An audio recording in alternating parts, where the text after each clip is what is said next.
Hello दोस्तों, तो स्वागत है आपके अपने चैनल सृष्टि टेक पे। आज हम लोग निमी question bank semester 4 module 1 electronics practice के क्वेश्चन को करने वाले हैं। तो आज का चैप्टर काफ़ी इंपॉर्टेंट होने वाला है, क्योंकि इलेक्ट्रिशियन वाले बच्चे का थोड़ा सा इलेक्ट्रॉनिक्स पार्ट कमज़ोर होता है। इसीलिए आज हम लोग सवालों को एक-एक करके देखते चलेंगे और आराम से करेंगे सवालों को, ठीक है? तो आज का हमारा पहला सवाल है। आज का पहला सवाल है कि प्रकाश की तीव्रता मापने के लिए किस अवरोध का उपयोग किया जाता है? Which register is used to measure light intensity, मतलब लाइट की इंटेंसिटी को, तीव्रता को किससे मापा जाता है? तो उसको हम लोग मापते हैं एलडीआर, जिसे हम लोग फुल फॉर्म इसका होता है light dependent resistance, light dependent register, light dependent register. VDR, तो वीडीआर का फुल फॉर्म क्या होता है? Voltage dependent register, voltage dependent register. NTC, ये तो पहले भी हम लोग पढ़ चुके हैं। एनटीसी का क्या होता है? Negative temperature coefficient. और पीटीसी का क्या होता है? पॉजिटिव टेम्परेचर कोफिशिएंट, ठीक है। तो देखिए ये चारों ऑप्शन, वीडीआर का क्या होगा? Voltage dependent register. एनटीसी का क्या होगा? Negative temperature coefficient. पीटीसी का फुल फॉर्म होता है पॉजिटिव टेम्परेचर कोफिशिएंट। एलडीआर का होता है लाइट डिपेंडेंट रजिस्टर। हमसे पूछा प्रकाश की तीव्रता मापने के लिए किसका इस्तेमाल करते हैं? तो हम लोग इस्तेमाल करते हैं एलडीआर का, लाइट डिपेंडेंट रजिस्टर का, ठीक है। चलिए अगले सवाल की ओर बढ़ते हैं। अगला सवाल कर रहा है कि सिलिकॉन सेमीकंडक्टर डायोड किस कोड को इंगित करता है? देखिए ये पूछ रहा है यहाँ पे सिलिकॉन का, तो देखिए मैं एक लिख देता हूँ। एक होता है ए, एक बी, फिर सी और फिर होता है आर। तो जिसमें ए से इंगित किया जाए वो किसका होगा? जर्मेनियम। जिसमें ए इंगित किया हुआ है जर्मेनियम, बी इंगित किया हुआ है वो सिलिकॉन, ठीक है। सी जिसमें इंगित किया हुआ है गैलियम आर्सेनाइड होता है। सी अगर इंगित किया हुआ है तो ये क्या है? Gallium arsenide. और आर जिसमें इंगित किया हुआ है वो होता है कैडमियम सल्फेट का, कैडमियम सल्फेट, ठीक है। तो ये देखिए, अब ये 4 कैटेगरी आपके होते हैं। तो आपसे पूछा है, देखिए यहाँ पे स्टार्टिंग में इसका क्या लगा हुआ है? बी। तो बी किसका होता है? सिलिकॉन। हमसे पूछा किसका है? सिलिकॉन का। तो सिलिकॉन किसका पूछा है तो हमारा क्या होगा? BY126। सिलिकॉन सेमीकंडक्टर डायोड किस कोड से इंगित किए गए हैं? तो हमारा ऑप्शन नंबर बी बिल्कुल सही है। अगर ए होता तो जर्मेनियम, बी होगा तो सिलिकॉन, सी होगा तो गैलियम आर्सेनाइड, आर होगा तो कैडमियम सल्फेट, ठीक है। चलिए आगे सवाल की ओर बढ़ते हैं। अगला सवाल बोल रहा है कि फुल वेव रेक्टिफायर का इनपुट रिपल फ्रीक्वेंसी क्या है? What is the input ripple frequency of full wave rectifier? देखिए तो यहाँ पे हाफ वेव हो या फुल वेव हो या ब्रिज हो, मैं तीनों का लिखवा देता हूँ। तो हाफ वेव में होता है सिर्फ एफ इन, ठीक है। और फुल वेव में होता है 2f इन। और ब्रिज में भी क्या होता है? यही होता है 2f इन, ठीक है। तो हमसे पूछा किसका है? फुल वेव का। तो ऑप्शन नंबर सी बिल्कुल सही है। अगर हाफ वेव का पूछता तो हमारा क्या होता? ये होता, ठीक है। हाफ वेव का क्या होता? हमारा ये होता, ठीक है। फुल वेव पूछे ब्रिज पूछे, दोनों का यही होगा। ऑप्शन नंबर सी बिल्कुल सही है, ठीक है। चलिए अगले सवाल की ओर। अगला सवाल कह रहा है एक सक्रिय घटक कौन सा है? What is the active component? देखिए एक्टिव कंपोनेंट कौन है? कंपोनेंट दो तरह के होते हैं, एक एक्टिव कंपोनेंट होता है, एक पैसिव कंपोनेंट होता है। तो देखिए अगर आप पैसिव कंपोनेंट याद कर लीजिएगा तो आपको एक्टिव कंपोनेंट याद करने की जरूरत नहीं होगी। तो ये देखिए इंडक्टर हो गया, रजिस्टर हो गया और कैपेसिटर हो गया। ये तीनों का तीनों कौन सा कंपोनेंट है? ये पैसिव कंपोनेंट है। पैसिव कंपोनेंट, ठीक है। और ये हमारा क्या है? ट्रांजिस्टर क्या है? एक्टिव कंपोनेंट है। ट्रांजिस्टर हो गया, डायोड हो गया, एससीआर हो गया, ये सब क्या है? एक्टिव कंपोनेंट है, ठीक है। तो हमारा एक्टिव कंपोनेंट ट्रांजिस्टर हो गया, पैसिव कंपोनेंट में हमारा इंडक्टर, रजिस्टर, कैपेसिटर आता है, ठीक है। ये तीन ही होता है पैसिव कंपोनेंट, इसको याद कर लीजिए आप। चलिए अगले सवाल की ओर बढ़ते हैं। हमारा आज का 5वां सवाल बोल रहा है कि कौन सा अक्षर यौगिक पदार्थ कैडमियम सल्फेट को इंगित करता है? तो देखिए मैंने अभी आपको यहाँ पे लिखवाया था, आर हमारा किसको? कैडमियम सल्फेट को इंगित करता है। तो हमारा आर क्या है? कैडमियम सल्फेट को इंगित करता है। Cadmium sulphate. ए किसको इंगित करता है भाई? जर्मेनियम। जर्मेनियम। बी किसको करता है? सिलिकॉन। सी किसको करता है? गैलियम आर्सेनाइड, ठीक है। चलिए इस तरह से देखिए मैं आपको चारों ऑप्शन हो जितना हो सके मैं विश्लेषण कराने का कोशिश करूंगा ताकि आपके कोई भी सवाल छूटे ना। पूछ रहा है प्रतीक का नाम क्या है? तो देख लेते हैं। ये हमारा क्या है? नाइंड गेट का तस्वीर है। किसका है ये? नाइंड गेट का। देखिए नाइंड गेट और एंड गेट में बहुत ही माइनर अंतर होता है। ये तो हो गया हमारा कौन सा? ये हो गया नाइंड। और यही नाइंड के जगह एंड पूछता है यहाँ पे, जो एंड है तो इसका देखिए इसका सेम फिगर होगा, कुछ विशेष बदलाव नहीं होंगे, बस इसमें इस तरह से होगा। इसमें जो ये गोला दिख रहा है ना आपको, वो इसमें नहीं होगा। इसमें हो जाएगा x बराबर a इंटू बी। इसमें क्या हो जाता है? ऊपर से ये अंडरलाइन कर देते हैं, ठीक है। अगर एंड का पूछता तो ये होगा। ये किसका है? नैंड का। ये किसका है? ये नैंड का है। अगर और का पूछता तो मैं और का भी बता देता हूँ। और का इस तरह से होता है, थोड़ा सा ये अंदर की ओर होता है और ये इस तरह से होता है। हाँ, ये इस तरह से। ये किसका है? और का। और का जैसे इसमें ए इंटू बी होता है तो एक्स बराबर इसमें ए प्लस बी होता है, ठीक है। और का हो गया ये। और किसका? नॉर का बच गया, तो नॉर का भी बता देता हूँ। यहाँ पे कहा इधर साइड में बनाता हूँ। नॉर का इस तरह से होगा, ये हो गया, फिर एक डबल ये इस तरह से, इस तरह से ये नॉर का हो यहाँ पे इस तरह से। ये किसका हो गया? नॉर का हो गया, ठीक है। चलिए बढ़ते हैं अगले क्वेश्चन की ओर। अगला क्वेश्चन कर रहा है एक निष्क्रिय घटक कौन सा है? देखिए अभी मैंने आपसे बोला था कि ये देखिए डायक, डायोड और ट्रांजिस्टर ये किस तरह के है? एक्टिव कंपोनेंट है। ये कैसे हैं? एक्टिव कंपोनेंट है। और हमसे पूछा कौन सा? पैसिव। पैसिव में कौन कौन बताया था मैंने? पैसिव में हो गया था आपका inductor, register, capacitor.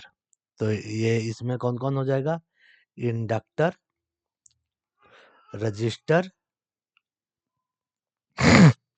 Inductor, register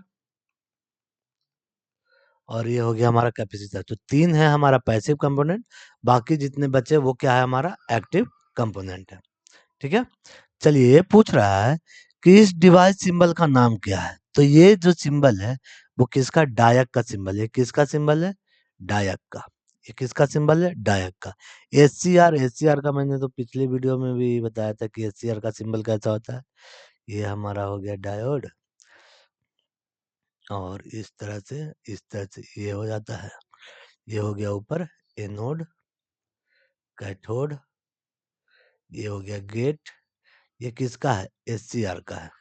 अगर आईजीबीटी का पूछा था कैसा होता है भाई, तो आईजीबीटी का इस तरह से होता है। एक लाइन होता है, एक ऊपर गया, एक नीचे गया, एक इधर की ओर। ये किसका हो गया? आईजीबीटी का। ये हो गया हमारा कलेक्टर, इमीटर और ये हमारा बेस। डायक का तो पता है, ट्रायक का भी सेम ही होता है। ट्रायक का इस तरह से होता है, यहाँ पे इस तरह से, और यहाँ बस यहाँ से एक इस तरह से निकला होता है, ठीक है। यहाँ पे क्या होता है, गेट होता है। सेम देखिए डायक और ट्रायक, ट्रायक में तीन पॉइंट होते हैं और डायक में 2 पॉइंट होते हैं। देखिए डायक में 1 और 2, इसमें ट्रायक में कितना हो जाएगा, 3 पॉइंट निकलेगा, ठीक है।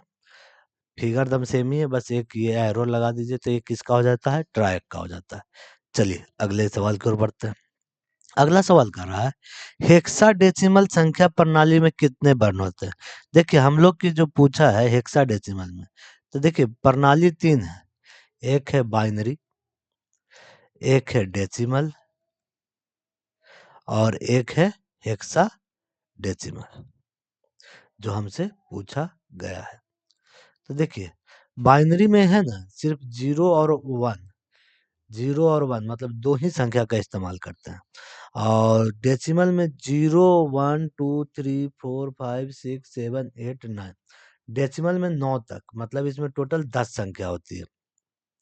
और हेक्साडेसिमल में क्या होता है, इसमें 0 1 2 3 4 5 6 7 8 9, और उसके बाद इसमें कुछ लेटर्स भी होते हैं, ABCDEF, इतने सारे। तो इसमें टोटल कितने होते हैं, टोटल 16 संख्या होता है।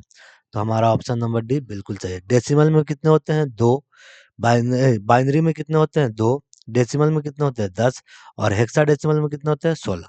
ये आपको डाटा याद रखना है, ठीक है। चलिए अगले सवाल की ओर बढ़ते हैं। अगला सवाल कह रहा है कि कौन सा इलेक्ट्रॉनिक सर्किट बिना एसी इनपुट के सिग्नल उत्पन्न कर सकता है। तो यह है ऑस्किलो सर्किट, ऑस्किलोस्कोप सर्किट, ऑस्किलेटर बोलते हैं इसको, सॉरी ऑस्किलेटर बोलते हैं। तो कह रहा कौन सा इलेक्ट्रॉनिक सर्किट बिना इनपुट के एसी सिग्नल उत्पन्न कर रहा है, उसको हम क्या बोलते हैं, ऑक्सीलेटर। देखिए ऑप्शन नंबर सी डी बिल्कुल सही है। क्या है ये, ऑक्सीलेटर सर्किट है, दोलन सर्किट। ये क्या करता है, दोलन सर्किट बिना किसी इलेक्ट्रॉनिक सर्किट के बिना एसी सिग्नल को क्या करता है, उत्पन्न करता है। ये कौन सा है, ऑस्किलेटर सर्किट, दोलन सर्किट हिंदी में बोलते हैं। क्वेश्चन नंबर 11 क्या कर रहा है, कौन सा उपकरण मापे हुए या परिछनित मात्रा का एक दृश्य प्रतिनिधित्व प्रदान करता है। देखिए हिंदी में क्वेश्चन थोड़ा पढ़ने में अटपटांग लगता है, इसलिए थोड़ा सा इंग्लिश भी पढ़ लिया कीजिए। कह रहा है कि which instrument provide a visual रिस्पॉन्सिनेशन ऑफ मेजर्ड और टेस्टेड क्वांटिटीज। ठीक है, कौन सा उपकरण मापे हुए प्रतिशत मात्रा का एक दृश्य प्रतिनिधित्व प्रदान करता है। तो ये करता है कैथोड रे ऑस्किलोस्कोप। देखिए ये ऑस्किलो आपको कुछ शॉर्ट फॉर्म में CRO, cathode ray oscilloscope, short form में क्या बोलते हैं, CRO। इससे ना हम बहुत तरह के वेव, मतलब साइन वेव या स्क्वायर वेव, ट्रायंगुलर वेव, किसी तरह के भी वेव को जनरेट कर सकते हैं। ठीक है, अगला सवाल कह रहा है कि बताइए इस एम्पलीफायर का नाम क्या है। तो ये जो एम्पलीफायर है वो class B push bell amplifier है, पुश एंड पुल एम्पलीफायर है। किस तरह का एम्पलीफायर है, class B push pull amplifier है। ठीक है, कौन सा एम्पलीफायर है, पुश एंड पुल एम्पलीफायर है। चलिए अगले, देखिए फिगर में आपको विशेष में समझा नहीं सकता हूँ, इसीलिए मैं सिर्फ इसका आंसर बता रहा हूँ। ठीक है, चलिए क्वेश्चन नंबर 13 क्या कह रहा एक दोलन सर्किट के अनुनाद आवृत्ति की गणना करने का सूत्र क्या होता है। What is the formula to calculate the resonance frequency in an oscillator circuit. कह रहा ऑस्किलेटर सर्किट में क्या होता है, सूत्र तो होता है 1/2 pi under root LC। L हमारा क्या है, इंडक्टर है, और सी क्या है, कैपेसिटर। तो ऑप्शन नंबर सी बिल्कुल सही है। कह रहा है कि दोलन सर्किट के अनुनाद आवृत्ति की गणना करने का सूत्र क्या है। तो फिर FR बराबर क्या होता है, 1/2 pi under root LC। L हमारा क्या है, यहाँ पे इंडक्टर है, और सी क्या है, कैपेसिटर है। ठीक है, चलिए अगले सवाल की ओर बढ़ते हैं। अगला सवाल कह रहा है सिलिकॉन ट्रांजिस्टर के संचालन के लिए बेस एमिटर जंक्शन में न्यूनतम वोल्टेज की आवश्यकता क्या है। तो कह रहा है सिलिकॉन ट्रांजिस्टर को चलाने के लिए न्यूनतम वोल्टेज की आवश्यकता क्या है। तो 0.6 वोल्ट से 0.7 वोल्ट है। और अगर यही सिलिकॉन की जगह जर्मेनियम रहता जर्मेनियम रहता तो उसके लिए होता 0.2 वोल्ट से 0.3 वोल्ट, ठीक है। सिलिकॉन में कितना 0.6 से 0.7 वोल्ट, अगर यही जर्मेनियम रहता तो 0.2 वोल्ट से 0.3 वोल्ट तक का इस्तेमाल करते हैं, ठीक है। चलिए अगला सवाल बोल रहा है, देखिए कलर कोड निकालना है, मतलब रेजिस्टेंस अननोन, प्रतिरोध का मान। तो कह रहा है 4 रंग बैंड लाल, बैगनी, नारंगी और सोने के साथ प्रतिरोध। तो इसका जो, देखिए पहले आपको कलर कोड याद होना चाहिए, ठीक है। तो मैं एक ट्रिक बताया था, BB ROY GB very good white, ठीक है। तो बी बी रॉय ROY, फिर बोला G B very good white, very good white, ठीक है। तो बी का मतलब हो गया ब्लैक, ब्राउन, आपको याद रखना है, ये ट्रिक आपको याद रख, black, brown, red, orange, yellow, green, तो याद रखना है, येलो, ग्रीन, फिर हो जाएगा ये ब्लू, वायलेट, और ये ग्रे और व्हाइट, ठीक है। तो इसका कोड मैं लिख देता हूँ 0 1 2 3 4 5 6 7 8 और 9, ठीक है। तो देखिए हमसे पूछा किसका है, तो पूछा है पहला है लाल, तो लाल का कोड कितना भाई 2, और फिर लाल का बाद बैगनी, बैगनी कितना है, तो बैगनी का हमारा हो जाएगा वायलेट, कितना पे आता है 7, और फिर जो तीसरा कलर होता है वो क्या होता है मल्टीप्लायर, तो ऑरेंज कितना है 3, तो इस पे 3 शून्य बैठा देंगे, तो 27,000, ठीक है। और हमारा टॉलरेंस कितना है सोने मतलब गोल्ड, तो गोल्ड का टॉलरेंस होता है +-5, गोल्ड का कितना होता है +-5, और सिल्वर का, तो देखिए ये 27,000 से कम और 27,000 से ज्यादा, तो ये वाला तो होगा नहीं, ये भी नहीं होगा, और ये बहुत ज्यादा अंतर है, तो आपका ऑप्शन नंबर सी बिल्कुल सही है। इसका एग्जैक्ट डाटा इतना आएगा, मगर पूछा अधिकतम और न्यूनतम, तो 27,000 का 5% अधिक और 5% कम, तो हमारा ऑप्शन नंबर क्या होगा सी, बिल्कुल सही है, ठीक है। चलिए देखिए आपको कलर कोड मैंने निकालने के लिए बताया, मैं इसके लिंक में आपको ये कलर कोड निकाल के माध्यम से कैसे हम लोग रेजिस्टेंस का मान निकालते हैं उसका कम ये लिंक कर दूंगा, ठीक है, वीडियो का लिंक कर दूंगा। चलिए अगला सवाल क्या आ रहा है, सिलिकॉन सामग्री में रोधिका वोल्टेज का कारण क्या है, what is the reason for barrier voltage is more in silicon material. तो इसका क्या होता है, इसका एटॉमिक नंबर क्या होता है, कम होता है, बिल्कुल सही, लोअर एटॉमिक नंबर। सिलिकॉन सामग्री में रोधन वोल्टेज का कारण क्या है, तो इसकी जो परमाणु संख्या एटॉमिक नंबर होती है वो क्या होती है, कम होती है। चलिए अगले सवाल की ओर बढ़ते हैं। अगला सवाल कर रहा है, रिवर्स बायस डायोड में चौड़ी बाधा का कारण क्या है, रिवर्स बायस डायोड में चौड़ी बाधा का कारण क्या है। तो चौड़ी बाधा का कारण क्या है भैया, इलेक्ट्रॉन और होल्स आपूर्ति टर्मिनलों की ओर आकर्षित होता है, बिल्कुल, इलेक्ट्रॉन और होल आपूर्ति की ओर आकर्षित होता है, इलेक्ट्रॉन्स और होल आपूर्ति टर्मिनलों की ओर क्या होता है, आकर्षित होता है, बिल्कुल से कहने का मतलब है ना कि जैसे ये एक डायोड है, तो ये बीच का ये अधिक गैप क्यों होता है, NPN, तो ये बीच का क्यों अधिक गैप होता है, इसी का बात कर रहा था, इलेक्ट्रॉन और होल अपोजिट टर्मिनलों को आकर्षित करता है, इसी वजह से होता है, ठीक है। चलिए अगला सवाल, कह रहा है कि फुल वेव रेक्टिफायर में आउटपुट वोल्टेज क्या होगी, क्या होगी, ये देखिए ये सेंट्रीफ्यूगल ट्रांसफार्मर है, ठीक है। इसमें देखिए 3 टर्मिनल है, ये बीच में आपस में कनेक्टेड है ही नहीं, तो क्या यहाँ पे वोल्टेज निकलेगा, नो आउटपुट, बिल्कुल सही है, यहाँ पे कोई भी आउटपुट नहीं निकलेगा, क्योंकि ये बीच वाला जो टर्मिनल है वो क्या है, कनेक्टेड है ही नहीं। चलिए अगला सवाल, अगला सवाल कह रहा है कि कौन सा फिल्टर सर्किट रेक्टिफायर सर्किट में वोल्टेज स्पाइक्स को हटाने में सक्षम है, कौन सा फिल्टर सर्किट रेक्टिफायर सर्किट में वोल्टेज स्पाइक्स को हटाने में सक्षम है? बिल्कुल एलसी फिल्टर, मतलब जिसमें ये इंडक्टर और कैपेसिटर लगा रहेगा, वो क्या है, रेक्टिफायर में फिल्टर सर्किट के रूप में इस्तेमाल करते हैं, किसको, एलसी फिल्टर को। एलसी का मतलब क्या हो गया, एल का मतलब इंडक्टर, सी का मतलब हो गया कैपेसिटर, तो हमारा बिल्कुल ऑप्शन नंबर ए बिल्कुल सही है। अगला सवाल बोल रहा है कि ड्राइव में आउटपुट चरण में उपयोग किए जाने वाले पावर इलेक्ट्रॉनिक घटक का उन्नत संस्करण कौन सा, अच्छा, Which is the advanced version of power electronics component used to output stage in drive? कह रहा है कि कौन सा आउटपुट ड्राइव इस ऑप्शन जो दिया हुआ उसमें से कौन सा एक अच्छा आउटपुट ड्राइव प्राप्त कराएगा। ठीक है, तो एफईटी का मतलब एफईटी है मतलब होता है फील्ड इफेक्ट ट्रांजिस्टर। एफईटी का फुल फॉर्म क्या होता है? Field effect transistor. ठीक है, फील्ड इफेक्ट ट्रांजिस्टर। और इसका सिंबल किस इस तरह का होता है? नहीं, एक मिनट,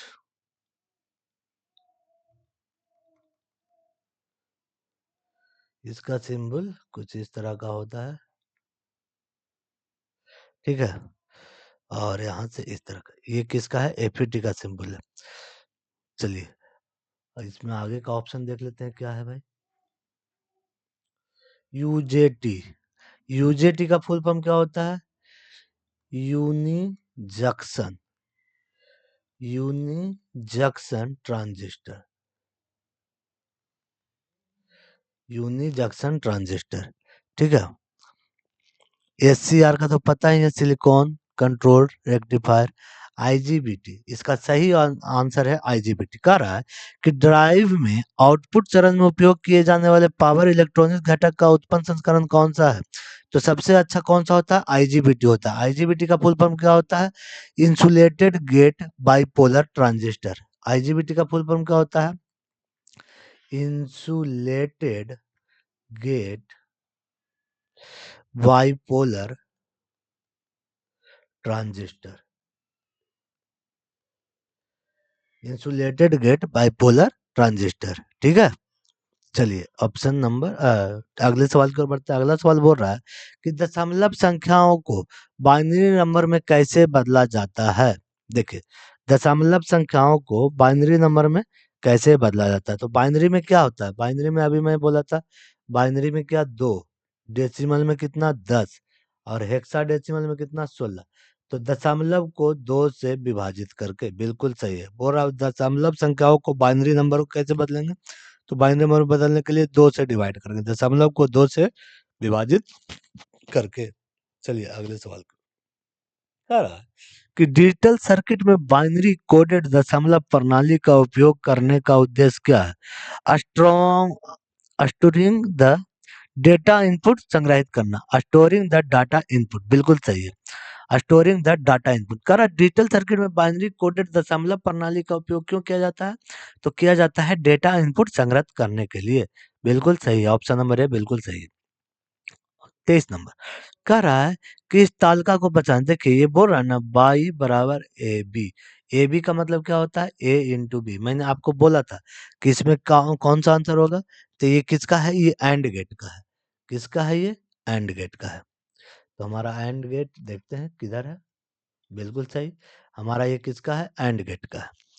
चलिए अगले सवाल की ओर बढ़ते हैं। अगला सवाल कह रहा है कि सीआरओ द्वारा किस मात्रा को मापा जाता है? फ्रीक्वेंसी। मैंने आपको पहले भी बोला था कि सीआरओ, जिसको हम कैथोड रे ऑस्किलोस्कोप बोलते हैं, विच quantity can be measure by CRO. CRO का फुल फॉर्म क्या होता है? Cathode ray oscilloscope. तो सीआरओ के द्वारा हम लोग क्या फ्रीक्वेंसी को मापते हैं। ठीक है, चलिए अगले सवाल। अगला सवाल कर रहा है एससीआर का मुख्य अनुप्रयोग कहाँ है? देखिए एससीआर क्या बोलता है? Silicon control rectifier.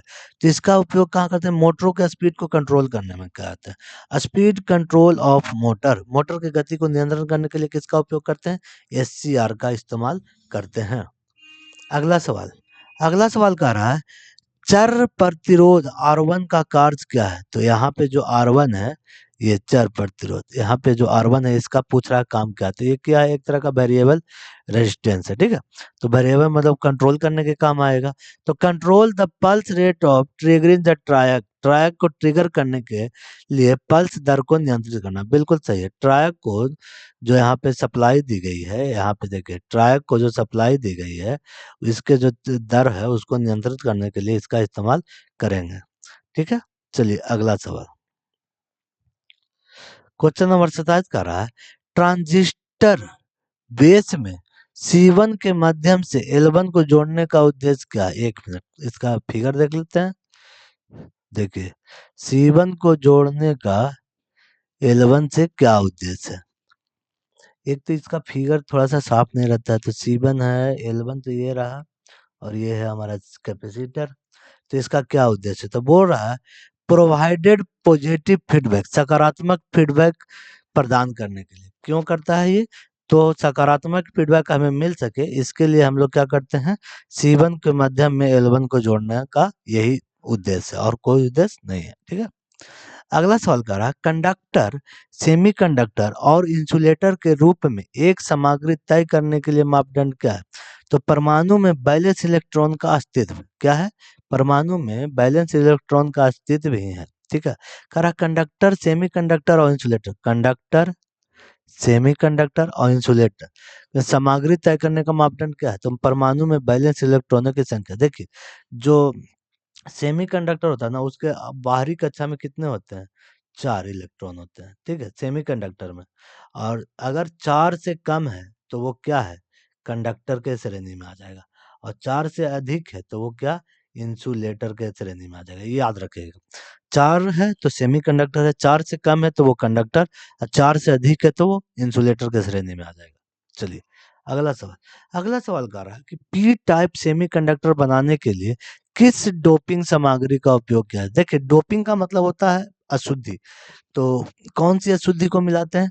तो P type, which doping material in use to make P type semiconductor. कह रहा पी टाइप के सेमीकंडक्टर बनाने के लिए किस तरह का डोपिंग करते हैं? तो किस चीज को मिलाते हैं? बोरोन को।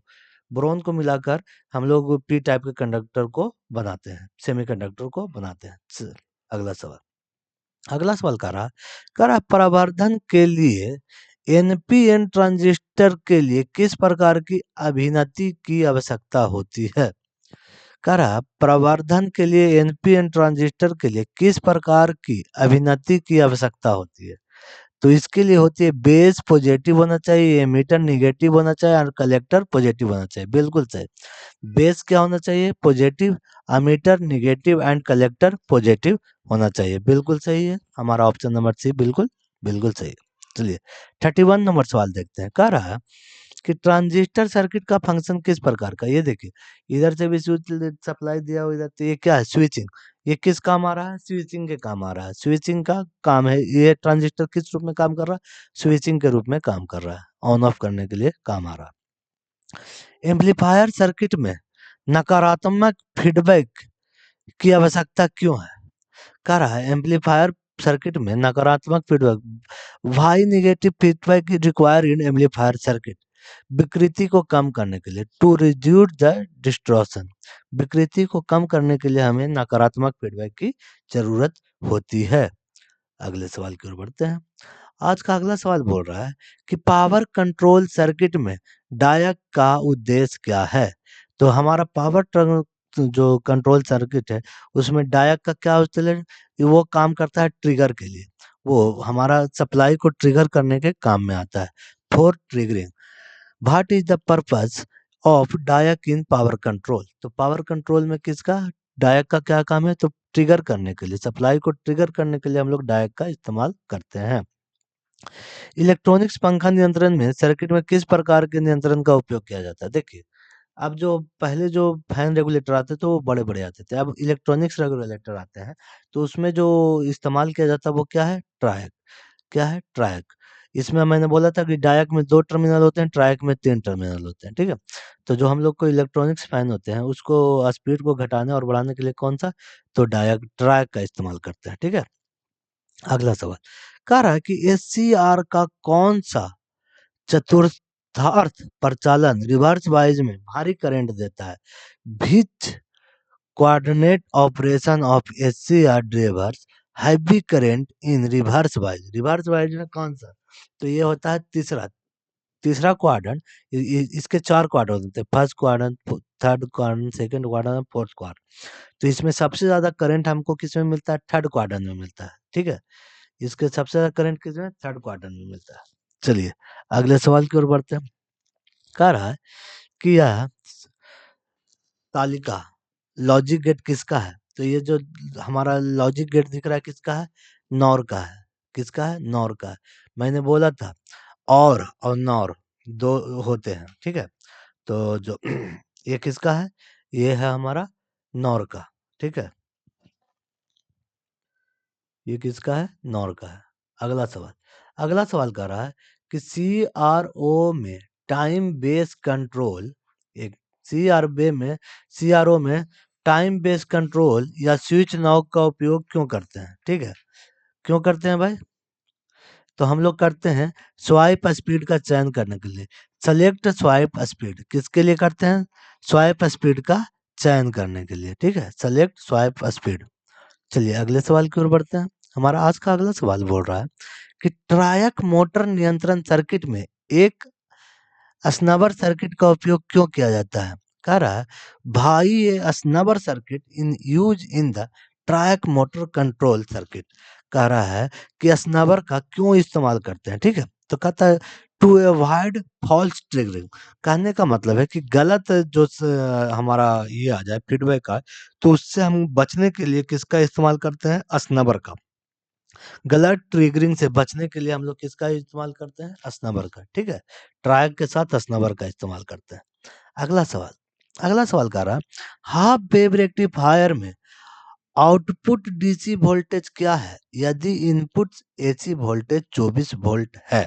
तो देखिए इसको कुछ नहीं करना, अगर हाफ वेव में है, एक मिनट, हाफ वेव में है तो इसे 0.45 से गुना करना है, और अगर फुल वेव पूछता है तो इसको 1.21 से गुना करेंगे। तो हमसे पूछा कितना है? हाफ वेव, तो इसको 24 को मल्टीप्लाई करेंगे 0.45, तो कितना आ जाएगा? 10.8 वोल्ट, ठीक है, तो हमारा ऑप्शन नंबर डी बिल्कुल सही है। अगर यही फुल वेव पूछता है तो उसको हम किससे गुना करते हैं? 1.21 से।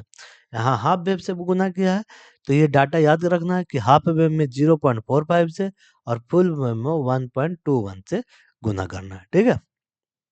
चलिए अगला सवाल कह रहा है कि जर्मेनियम की तुलना में सिलिकॉन द्वारा अधिकांश अर्धचालक का उपकरण क्यों है?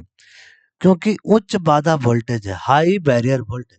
कह रहा है कि जर्मेनियम की तुलना में सिलिकॉन क्यों अधिक यूज किया जाता है? सिंपल सा बात ये है, तो सिलिकॉन अधिक इसलिए यूज किया जाता है क्योंकि इसमें जो उच्च बाधा प्रतिरोध है, हाई बैरियर वोल्टेज है, ठीक है, इसी वजह से। सिलिकॉन का कितना होता है भाई? सिलिकॉन का मैंने बताया था 0.7 वोल्ट, और जर्मेनियम का कितना होता है? 0.3 वोल्ट होता है, ठीक है, ये मैंने इससे पहले भी बताया था, यहाँ भी लिख दे रहा हूँ। चलिए अगले सवाल की ओर बढ़ते हैं। आज का हमारा अगला सवाल है, कह रहा है यदि ट्रांसफार्मर का सेंटर टैप पूर्ण तरंग रेक्टिफायर सर्किट खुला हो, जैसे मैंने बोला था सेंटर टैप्ड ट्रांसफार्मर, जैसे ये जो हमारे ट्रांसफार्मर की सेकेंडरी वाइंडिंग होती है, एक ये हो गया, ये सेंटर टैप। कह रहा है अगर ये सेंटर टैप्ड खुला रहेगा तो क्या होगा? जीरो वोल्टेज, उसमें कोई भी वोल्टेज शो नहीं करेगा, ठीक है। चलिए अगले सवाल की ओर बढ़ते हैं। तो आज का हमारा अगला सवाल है, कह रहा है कि कौन सा दोलक उच्च सटीक स्थिति आवृत्ति प्रदान करता है? Which oscillator provided high accuracy stable frequency. कह रहा है कि किस तरह का ऑस्किलेटर है जो उच्च एक्यूरेट और स्थिर आवृत्ति को प्रदान करता है? तो ये करता है हार्टली ऑस्किलेटर।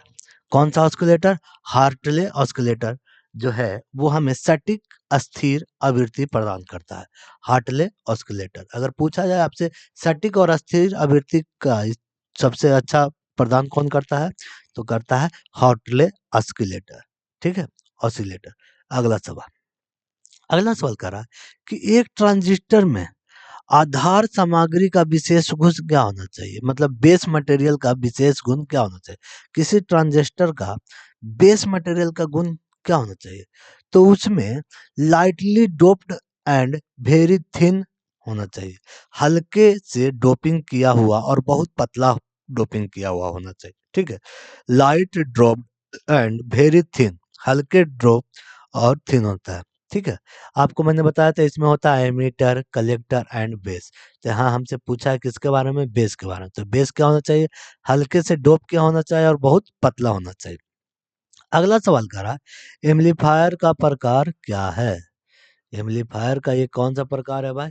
तो ये है कॉमन अमीटर एम्पलीफायर। ये कौन सा है? कॉमन अमीटर एम्पलीफायर है। क्योंकि यहाँ देखिए यहाँ बीच में ये लगाया हुआ है, इधर से भी इसको दे रही है, इधर से। तो ये कौन सा है? ये कॉमन एमिटर एम्पलीफायर है, ठीक है। ये कॉमन एमिटर एम्पलीफायर है।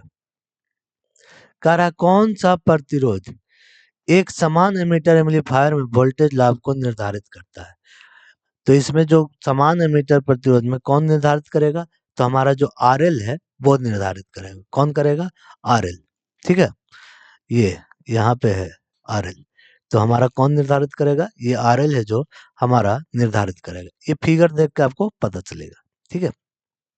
अगला सवाल, कौन सा मल्टी ब्राइवेटर आउटपुट को दोहरावदार पल्स वेव पैदा करता है? थोड़ा हिंदी वर्ड इसमें फंसाने वाला होता है, इसलिए इंग्लिश में पढ़ लिया कीजिए अगर हिंदी ना समझ में आए तो। कह रहा है which multivibrator products a repetitive pulse waveform output. कह रहा है repetitive pulse waveform output कौन सा ऐसा है, कौन सा मल्टी वाइब्रेटर है जो हमारा कौन सा रिपीटेटिव पल्स प्रदान करता है? तो astable multi vibrator, astable multi vibrator ये हमको प्रदान करता है, अस्टेबल मल्टी वाइब्रेटर। चलिए अगले सवाल की ओर। अगला सवाल कह रहा है कि दोलक में एक फीडबैक नेटवर्क का उपयोग क्यों किया जाता है? भाई ये feedback network use in the oscillator, oscillator में फीडबैक नेटवर्क का उपयोग क्यों किया जाता है? क्योंकि ये सिग्नल को 180 डिग्री फेज में शिफ्ट करने के लिए, हाँ सिग्नल को 180 डिग्री फेज में यहाँ देखिए, हाँ सिग्नल को 180 डिग्री में फेज को शिफ्ट करने के लिए हम लोग क्या करते हैं? ऑस्किलेटर का इस्तेमाल करते हैं। तो phase shift the single phase by 180 degree, ठीक है। सिग्नल को 180 डिग्री से फेज शिफ्ट करने के लिए, बिल्कुल सही है। अगला सवाल कह रहा है कि फील्ड इफेक्ट ट्रांजिस्टर एफईटी का मुख्य अनुप्रयोग क्या है? सिंपल सी बात पूछ रहा है कि फील्ड इफेक्ट ट्रांजिस्टर एफईटी का यूज क्या है? तो वोल्टेज नियंत्रण डिवाइस है। ये कौन सा है? वोल्टेज कंट्रोल डिवाइस है। ये कौन सा डिवाइस है? वोल्टेज कंट्रोल डिवाइस है, वीसीडी। ये किस तरह का डिवाइस है? वोल्टेज कंट्रोल डिवाइस है। अगला सवाल कह रहा है यूनि जंक्शन ट्रांजिस्टर यूजेटी। देखिए मैंने सबको पहले भी आपका इसका फुल फॉर्म लिखवा चुका। यूनि जंक्शन ट्रांजिस्टर का मुख्य कार्य क्या है? तो relaxation oscillator, relaxation oscillator. UJT का क्या काम है? रिलैक्सेशन ऑसिलेटर करने का काम है, ठीक है। पूछे कि यूजेटी का क्या काम है? तो रिलैक्सेशन ऑसिलेटर करने का इसका मुख्य काम है। अगला सवाल कह रहा है कि एन चैनल, कह रहा है एन चैनल जेएफईटी का गेट टर्मिनल कैसे अभिन्न है? How the gate terminal of N channel JFET based. तो gate and reversed by with source. कह रहा है गेट्स सोर्स के साथ पक्ष अभिन्न होता है, पक्ष अभिन्न मतलब पीछे चलता है, तो रिवर्स बाइट होता है, ठीक है। 51 नंबर 51 बोल रहा है कि ट्रांजिस्टर V2 में V1 में परिवर्तन करते समय कुल टर्न ऑन टाइम क्या है? कुल टर्न ऑन टाइम क्या है? देखिए तो ये जो हमारा दिख रहा है यहाँ पे ये हो गया TD, और ये जो हमारा यहाँ से ये दिख रहा है ये क्या है? TR। तो हमारा कितना हो जाएगा? कुल टर्न ऑन बराबर हो जाएगा TD प्लस TR। कितना हो जाएगा? ये जो हमारा दिख रहा है यहाँ पे ये क्या है? ये वाला जो ये लाइन है वो क्या है? TD है, और ये वाला जो है TR। तो पूरा इसको ऑन होने में जो समय लगा वो कितना लगा? ये दोनों के योग के बराबर है, तो T ऑन बराबर TD प्लस, यहाँ पे मैं लिख देता हूँ TD प्लस TR, ठीक है। TD plus TR। 52 नंबर सवाल कह रहा है कि which device is made up of using the method of point contact, grow, diffusion and alloy junction. बिंदु संपर्क विकसित, डिफ्यूजन और मिश्र धातु जंक्शनों के तरीकों का उपयोग करके किस उपकरण का निर्माण किया जाता है? तो क्या किया जाता है? ट्रांजिस्टर का इस्तेमाल किया जाता है, मतलब ट्रांजिस्टर का निर्माण किया जाता है, ठीक है। अगला सवाल अगला सवाल कह रहा है कि एक ट्रांजिस्टर में कलेक्टर क्षेत्र भौतिक रूप से उत्सर्जक क्षेत्र से क्यों बड़ा होता है? भाई the collector region the physical made large and emitter region in transistor. कह रहा है कि जो हमेशा ट्रांजिस्टर में कलेक्टर क्षेत्र भौतिक रूप से बड़ा क्यों बनाया जाता है? तो इसलिए बनाया जाता है, इसमें क्या होता है, अधिक गर्मी का प्रसार करना पड़ता है। It has to depress more than heat, इसे अधिक गर्मी का प्रसार करना पड़ता है, इसीलिए हम लोग क्या करते हैं, ट्रांजिस्टर में कलेक्टर क्षेत्र को भौतिक रूप से उत्सर्जित क्षेत्र से बड़ा बनाते हैं। क्यों बनाते हैं? इसलिए बनाते हैं ताकि इसमें गर्मी का विस्तार हो सके। ठीक है, अगला सवाल। अगला सवाल बोल रहा है कि एक ट्रांजिस्टर का कार्य क्या है यदि एमीटर से बेस और कलेक्टर से बेस तक अगर अभिनीत हो। कह रहा है एक ट्रांजिस्टर का कार्य क्या है यदि एमीटर से बेस और कलेक्टर से बेस तक अगर अभिन्न हो। तो कह रहा है एक बंद स्विच के रूप में यह कार्य करता है, act as a close switch. क्या करता है? Act as a close switch. ठीक है, act as a close switch. अगला सवाल कर रहा है क्लास ए एम्पलीफायर का मुख्य लाभ क्या है? इसमें न्यूनतम विकृति होती है, बिल्कुल सही। मैक्सिमम डिस्टॉर्शन, मतलब इसमें जो ये होती है, इसकी जो मतलब न्यूनतम होती है, मिनिमम डिस्टॉर्शन, न्यूनतम विकृति, मतलब इसकी जो ये होती है रेटिंग क्षमता होती है वो बड़ी अच्छी होती है, इसमें लॉसेस बहुत कम होते हैं। ठीक है, करा कौन सा इलेक्ट्रॉनिक सर्किट बिना इनपुट के सिग्नल तरंग या पल्सेस उत्पन्न करता है? ये तो मैंने पहले बताया था, ऑस्किलेटर एक ऐसा उपकरण है, ऑस्किलेटर दोलक, ये ऑस्किलेटर सर्किट एक ऐसा उपकरण है कि बिना किसी एसी सप्लाई के क्या करता है, यह इनपुट तरंग या पल्सों का उत्पादन करता है। ठीक है, चलिए अगला सवाल। अगला सवाल कर रहा है दोलक सर्किट में दोलनों या तरंगों को बनाए रखने के लिए कौन सा सर्किट आवश्यक है? दोलक सर्किट में मतलब ऑस्किलेशन सर्किट, इस सर्किट को क्या एसी की जरूरत पड़ती है? नहीं पड़ती। तो दोलक सर्किट में दोलकों या तरंगों को बनाए रखने के लिए कौन सा सर्किट की आवश्यकता पड़ती है? सकारात्मक फीडबैक, कौन सा? पॉजिटिव फीडबैक की जरूरत पड़ती है। चलिए अगला सवाल। अगला सवाल कर रहा है UJT uni junction transistor, UJT uni junction transistor का मुख्य अनुप्रयोग क्या है? Trigger circuit. इसका उपयोग कहाँ करते हैं? ट्रिगर सर्किट में। What is main application in uni junction transistor, जिसे शॉर्ट फॉर्म में बोलते हैं यूजेटी। तो यूजेटी का मुख्य काम क्या है? ट्रिगरिंग सर्किट में इस्तेमाल करते हैं यूजेटी का।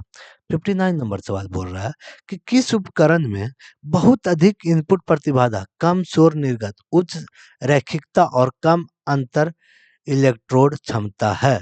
कह रहा है this device has very high input, मतलब हाई इनपुट भी होना चाहिए, लो नॉइज आउटपुट मतलब कम नॉइज आउटपुट होना चाहिए, और गुड लर्नरिटी होना चाहिए। तो ये किस में होता है? एफईटी में, फील्ड इफेक्ट ट्रांजिस्टर, इसे बोलते हैं field effect transistor, short form में एफईटी। फील्ड इफेक्ट ट्रांजिस्टर में क्या होता है कि इसकी इनपुट हाई होती है और लो नॉइज आउटपुट होता है और गुड लर्नरिटी होती है। ठीक है, अच्छी रैखिकता होती है, इसी वजह से इसका इस्तेमाल करते हैं हम लोग।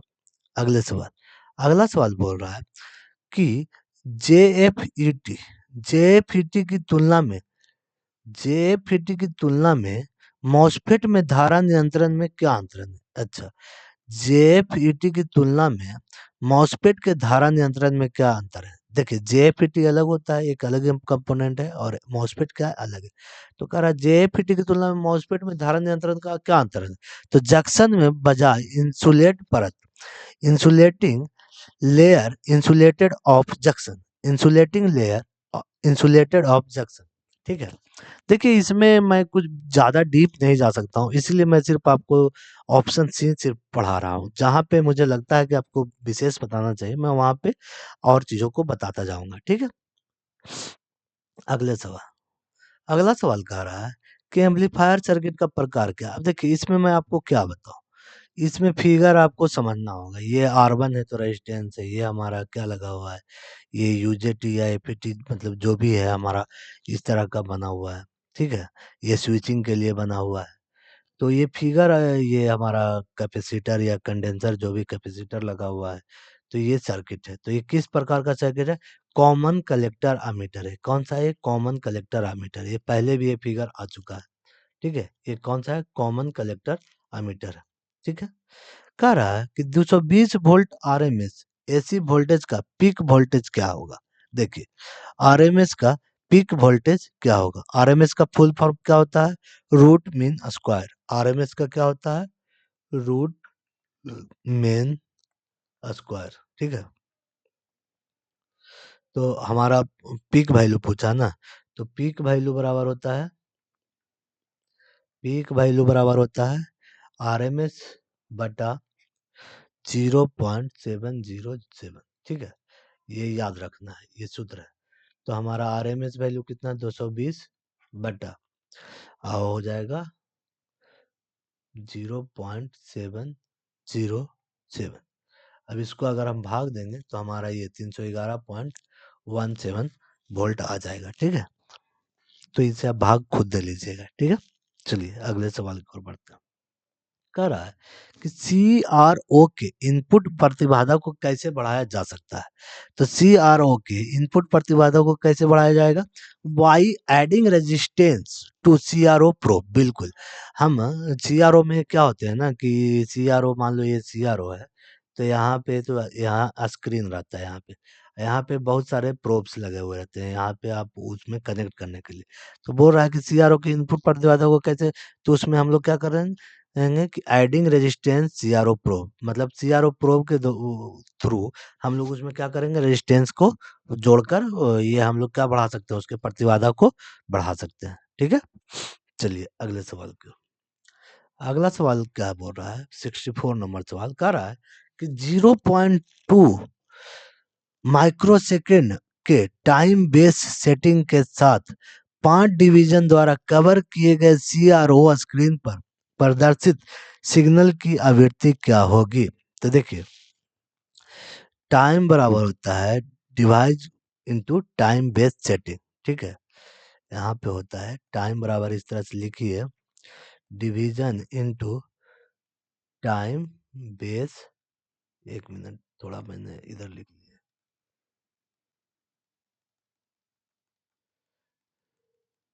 लिया। चलिए ठीक है, तो मैं यहाँ पे लिखता हूँ। यहाँ पे होता है टाइम बराबर हो जाता है division into time base setting, ठीक है। तो डिवीजन कितना दिया हुआ? 5। टाइम बेस सेटिंग कितना दिया हुआ?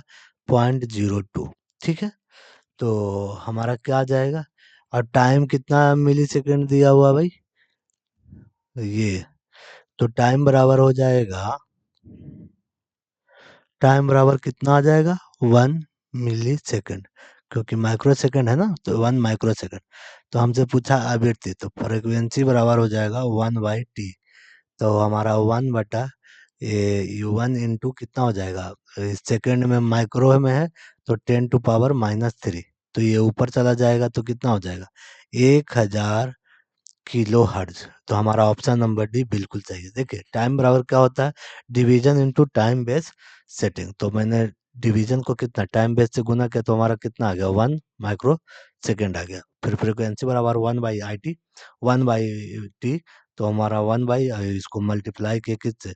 1 से, और इसको माइक्रो सेकेंड में था तो 10⁻³ तो ये ऊपर जाएगा तो कितना हो जाएगा? 1000 हो जाएगा। तो हमारा ऑप्शन नंबर डी बिल्कुल सही है। चलिए हमसे 65 नंबर, तो रेडियो में क्या खराबी आएगी अगर पल्सेशन को रेक्टिफायर के इनपुट से नहीं हटाया जाए? जैसे अगर पल्सेशन को रेक्टिफायर यूनिट से नहीं हटाएंगे तो हमिंग साउंड का आवाज आएगा। हमिंग जैसे घन घन आवाज आती है ना, गुनगुनाने की आवाज, तो कौन सा साउंड आता है? हमिंग साउंड आता है, ठीक है। अगला सवाल कह रहा है कि रिक्तीकरण क्षेत्र कैसे व्यवहार करता है?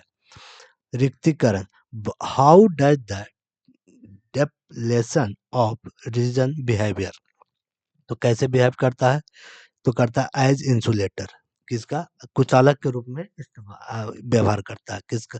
डेफिलेशन जो रिक्तीकरण जोन है वो कैसा व्यवहार करता है? कुचालक के रूप में। चलिए अगले सवाल की ओर बढ़ते हैं। हमारा आज का अगला सवाल कह रहा 66 के वोल्टेज लाभ और ट्रांजिस्टर के 100 बीटा के साथ सी एम्पलीफायर की शक्ति का लाभ क्या होगा? तो शक्ति पावर गेन पूछ रहा है, तो पावर गेन पूछ रहा है, तो पावर गेन बराबर हो जाएगा voltage gain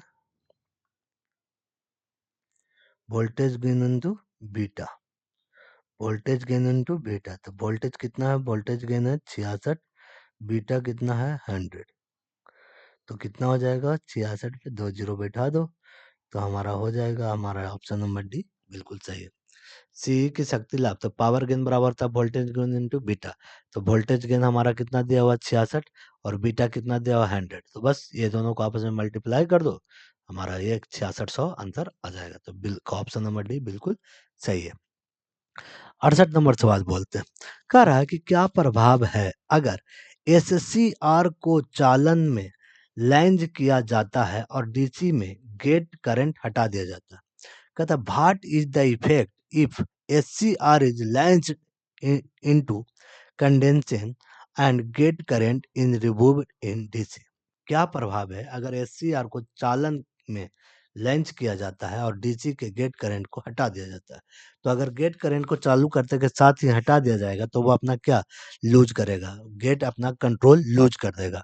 gate loose control over condensation conduction, ठीक है, वह गेट चालन पर से अपना नियंत्रण खो देगा। बिल्कुल सही, अगर चालू करते के साथ अगर उसको आप हटा देंगे सप्लाई से तो क्या करेगा, वो अपना नियंत्रण खो देगा। 69 नंबर सवाल आज का ये आखिरी सवाल है, कह रहा है जेएफईटी में पिच ऑफ वोल्टेज का क्या प्रभाव है? What is the effect of pitch of voltage? तो पिच ऑफ वोल्टेज का इफेक्ट होता है ड्रेन करंट बिकम जीरो। क्या होता है? ड्रेन करंट शून्य हो जाता है, किसके वजह से? पिच ऑफ वोल्टेज की वजह से क्या होता है, ड्रेन करंट शून्य हो जाता है। तो आज का ये हमारा इलेक्ट्रॉनिक्स का चैप्टर खत्म हो गया। ये एक ही चैप्टर था जो इलेक्ट्रिशियन में आपको पढ़ना था। तो उम्मीद करते हैं ये वीडियो आपको अच्छी लगी हो। अगर आप वीडियो अच्छी लगी हो तो अपने दोस्तों के साथ शेयर करें। चैनल पे नए हैं तो चैनल को सब्सक्राइब करें ताकि न्यू वीडियोज के अपडेट मिलते रहे। मिलते हैं आपसे नेक्स्ट वीडियो में, तब तक के लिए धन्यवाद।